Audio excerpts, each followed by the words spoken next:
राम राम दोस्तों, हमारे YouTube channel में आपका स्वागत है। आज हम इस वीडियो में हम आपके लिए राजस्थान जीके के कुछ महत्वपूर्ण प्रश्न लेके आए हैं जो आपके राजस्थान की चतुर्थ श्रेणी भर्ती परीक्षा के लिए बहुत ही महत्वपूर्ण है। तो पहला प्रश्न देखिए, निम्न में से किस नदी के किनारे स्थित गणेश्वर में ताम्रयुगीन सभ्यता के अवशेष पाए जाते हैं? जो ताम्रयुगीन सभ्यता है, गणेश्वर सभ्यता, तो वह किस नदी के किनारे अवशेष पाए गए हैं? तो ऑप्शन है कांतली नदी, लूणी नदी, चंबल नदी और बनास नदी। तो इसका सही आंसर कौन सा हो जाएगा?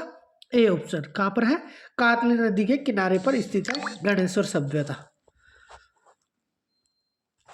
अगला प्रश्न देखो, निम्न राज्यों में अरावली पर्वतमाला स्थित है? किस राज्य में अरावली पर्वतमाला स्थित है? तो ऑप्शन है महाराष्ट्र में, केरल में, उड़ीसा में और राजस्थान में। तो इसका सही आंसर कौन सा हो जाएगा? डी ऑप्शन, राजस्थान में। क्योंकि अरावली पर्वतमाला है वो कहाँ पर स्थित है? सर्वाधिक राजस्थान में स्थित है। इसके अलावा दिल्ली में कहाँ कहाँ है? दिल्ली और गुजरात। गुजरात, ठीक है। राजस्थान के अलावा दो राज्य हैं जहां पर भी अरावली पर्वतमाला क्षेत्र स्थित है, दिल्ली और गुजरात में, ठीक है। तो इस प्रश्न का सही आंसर कौन सा हो जाएगा? राजस्थान में। अगला प्रश्न देखो, राजस्थान का वेल्लोर कौन सा दुर्ग कहलाता है? जो वेल्लोर दुर्ग के नाम से जाना जाता है राजस्थान का, वह दुर्ग कौन सा है? तो ऑप्शन है भैंसरोडगढ़ दुर्ग, बटनेर का दुर्ग, टाटगढ़ दुर्ग और मैगनीज दुर्ग। तो इसका सही आंसर कौन सा हो जाएगा? A option. कौन सा दुर्ग है? भैंसरोड दुर्ग को वेल्लोर दुर्ग भी कहा जाता है। अगला प्रश्न देखो, राजस्थान का कौन सा दुर्ग दुर्गाधिराज कहलाता है? ऐसा कौन सा दुर्ग है जिसे दुर्गाधिराज कहा जाता है? तो ऑप्शन है चित्तौड़गढ़ दुर्ग, कुंभलगढ़ दुर्ग, रणथंभौर दुर्ग और मेहरानगढ़ दुर्ग। तो इसका सही आंसर कौन सा हो जाएगा? A option. किस दुर्ग को कहा जाता है दुर्गाधिराज? चित्तौड़गढ़ दुर्ग को।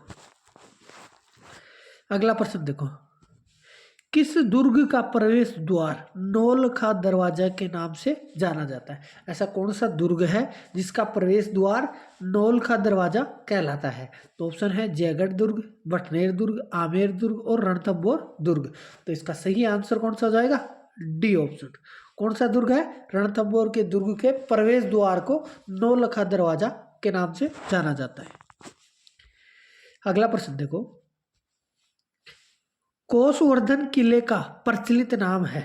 जो कोसवर्धन है वह किस किले का नाम प्रचलित है? तो ऑप्शन है बटनेर का किला, शेरगढ़ का किला, तारागढ़ का किला और कुंभलगढ़ का किला।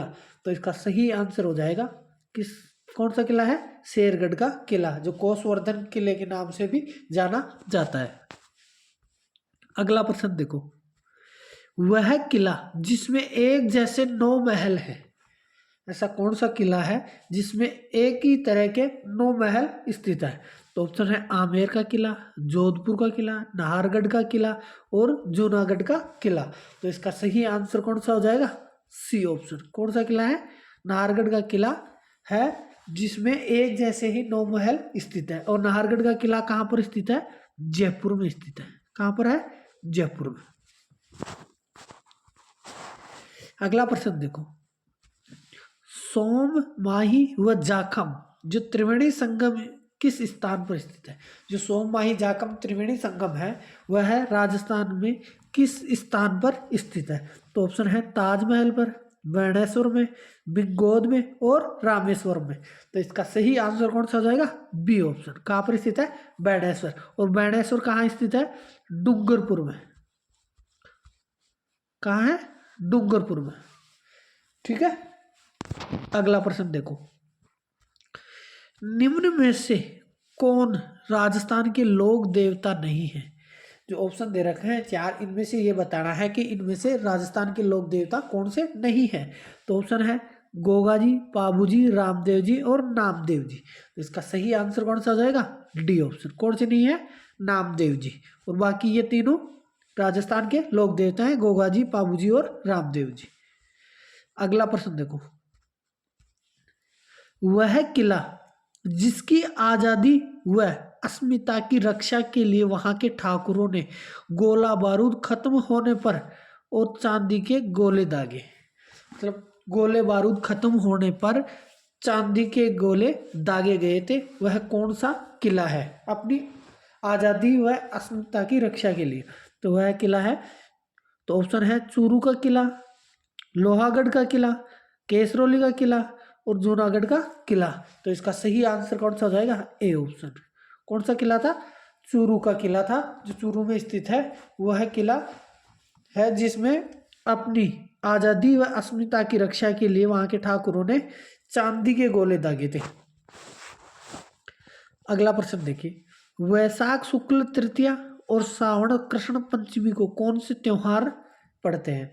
तो ऑप्शन है बड़ी तीज और ऋषि पंचमी, आखा तीज व नाग पंचमी, छोटी तीज और बसंत पंचमी, गणगौर और रक्षाबंधन।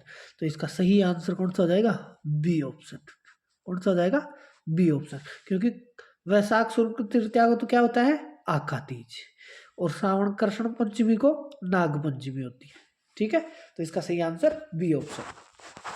अगला प्रश्न देखो, निम्न में से किस राजपूत शासक ने विजय कट कातू की उपाधि धारण की थी? ऐसा कौन सा राजपूत शासक था जिसने विजय कट कातू की उपाधि धारण की थी? तो ऑप्शन है महाराणा राम सिंह, महाराणा राज सिंह, महाराणा सांगा और महाराणा कुंभा। तो इसका सही आंसर कौन सा हो जाएगा? B option. किसने धारण की थी? महाराणा राज सिंह ने विजय कटकातू की उपाधि धारण की थी। अगला प्रश्न देखिए, संत मलिक शाह की दरगाह अवस्थित है। जो संत मलिक शाह की दरगाह है वह कहाँ पर स्थित है? राजस्थान में।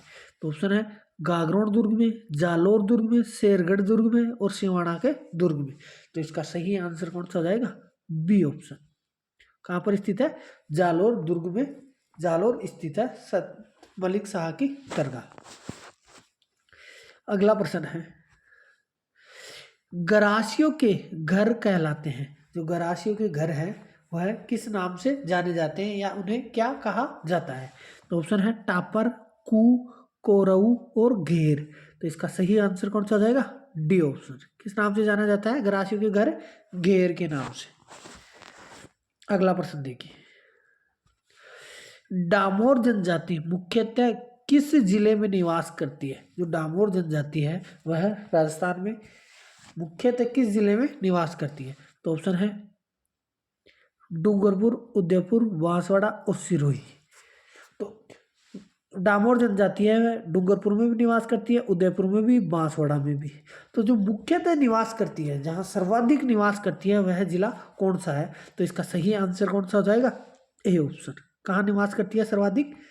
डूंगरपुर में, सिमलवाड़ा तहसील है वहाँ पर मुख्यतः डामोर जनजाति सर्वाधिक पाई जाती है। ठीक है, यदि वीडियो अच्छा लगा हो तो वीडियो को लाइक करें, ज़्यादा से ज़्यादा शेयर करें, और यदि कोई भी किसी भी प्रकार की प्रश्न में कोई भी कमी या आपको कुछ पूछना हो तो आप कमेंट करके बता सकते हो। ठीक है, तब फिर मिलते हैं आपसे अगले वीडियो में। तब तक के लिए जय हिंद, जय भारत, जय जय राजस्थान।